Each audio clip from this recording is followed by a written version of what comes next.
everyone. Welcome back to another episode of Reading with Role Models. My name is Hollis with the Hullabaloo Book Company.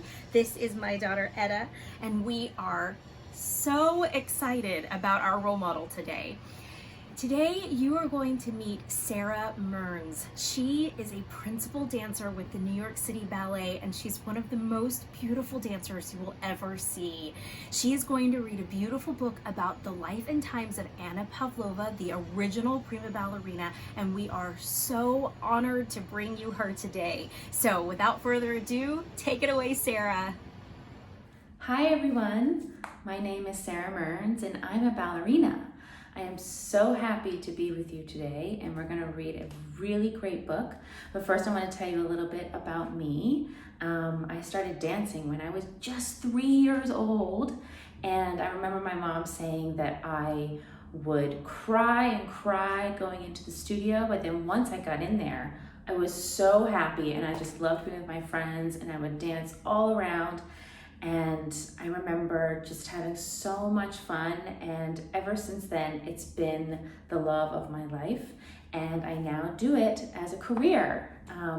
I moved to New York when I was just 16 years old to go to a big school here, and then I got into a very great company called the New York City Ballet when I was just 18 years old.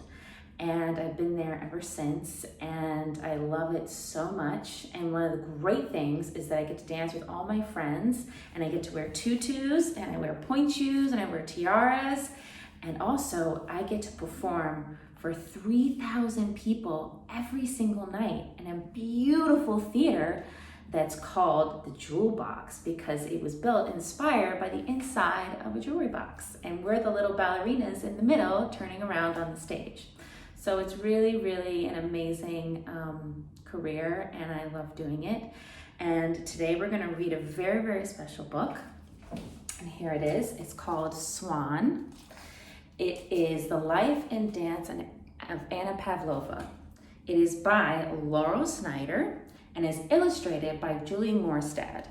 Now, this book is very, very special to me because one of my first roles as a ballerina at the New York City Ballet was dancing the Swan Queen in Swan Lake. It was a very, very big deal to me, and I was very young, but I love being the swan on stage. It's just so special to me.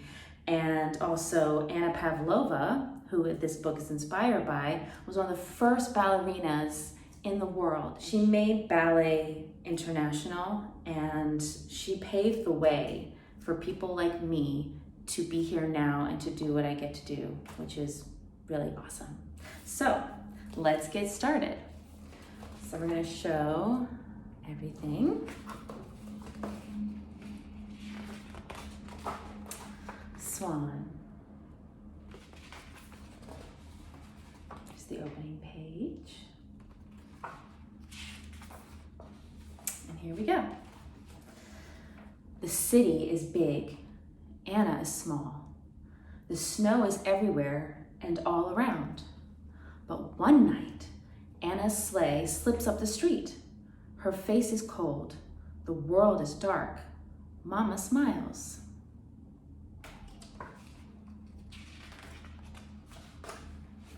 Then, the lights, the lights. Something is happening. There's a swell of strings, a scurry of skirts, a hiss and a hum, and hush, it's all beginning.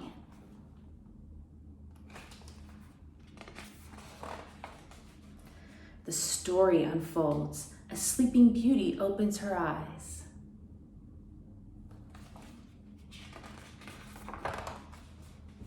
And so does Anna. Her feet wake up. Her skin prickles. There is a song suddenly inside her.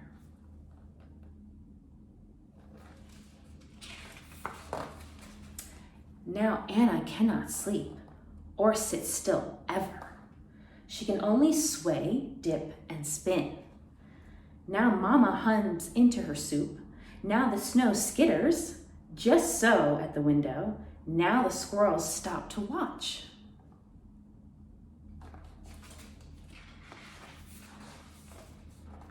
At last, Mama nods, and out of her house Anna goes into the world of people, tall people. And oh,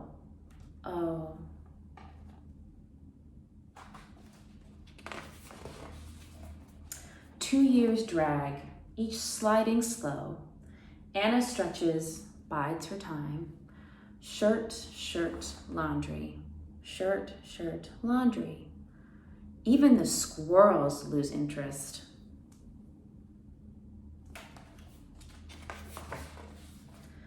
But this time, oh yes!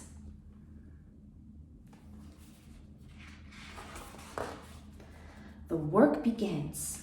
The work? The work!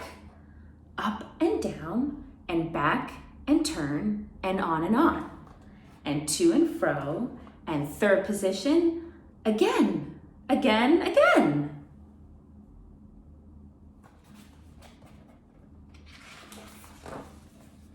Until one night she takes the stage. Anna becomes a glimmer, a grace. Everyone feels it, and the lamps shine brighter, and the room holds its breath. It shouldn't be that she should be this good. Her legs too thin, her feet all wrong, and oh, those toes. She's only a girl, so small and so frail, but see her face, her flutter? Anna was born for this.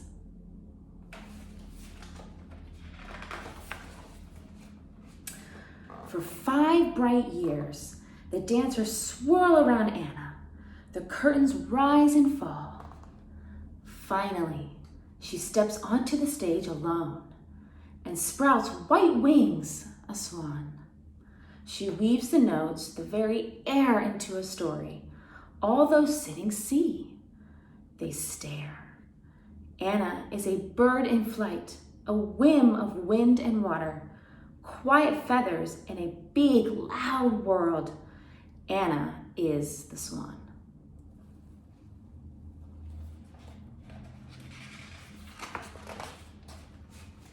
Across the globe she sails.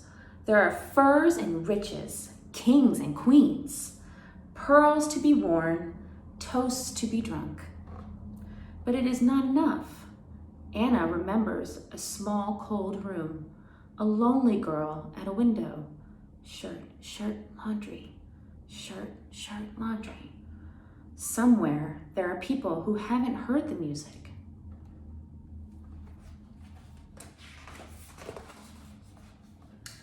Anna sails on. Forests and plains, sprawling cities and tiny towns. The world is a hungry place, and Anna will feed it beauty. Across bull rings and the warped boards of dance halls, she moves everyone.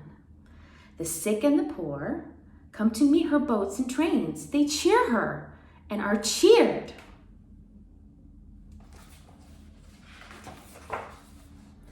Anna walks in the rain, sleeps on the floor. She is a queen, a ghost, a bit of snow, a dragonfly, and again, and best of all, the swan. When people throw flowers, Anna tosses them back. It is enough just to dance.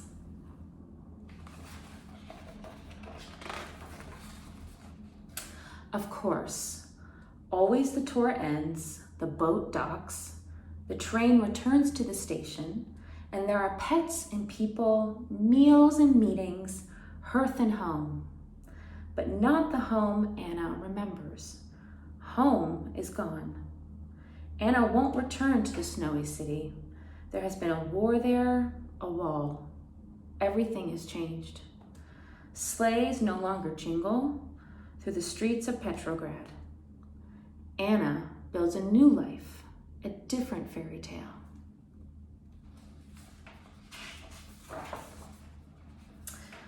Until a chill finds Anna, hunts her down alone, without her boots and mittens.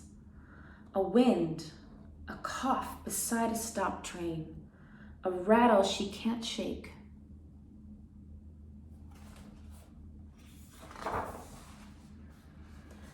Anna tries to waltz away, to spin and sway. She'll turn and turn and turn from this, she thinks, if she can just keep dancing. She calls for her feathers, but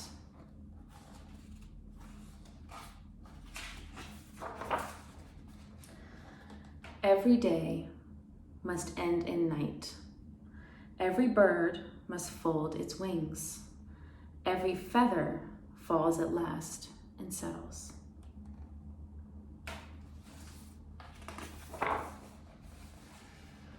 Oh, thinks Anna, if only every dance could end in such sweet applause. The end.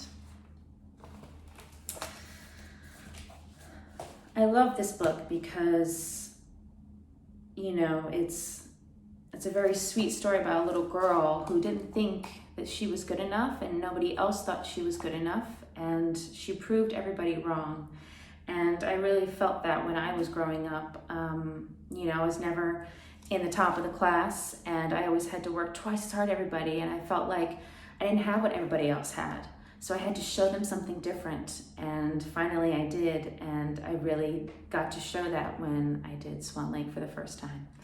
And so this book is very special to me, and I hope you all read it again. And now I want to show you something very special and a little surprise, so 1 second. So I wanted to show you a little bit of the swan. I have my tutu on here and I have my pointe shoes on. So I want to show you a little some moves from the swan. First, it's all about the arms, and they come from your back and they constantly keep moving. When I do Swan Lake, I never stop moving my arms. I'm always on point. And this is called bourrées. You can board back and forth and make your arms bigger. And you can go to a fourth position and go back and bring them front and back. Back up to point and keep boring around in a circle. This is my favorite thing to do. And also I want to show you something special.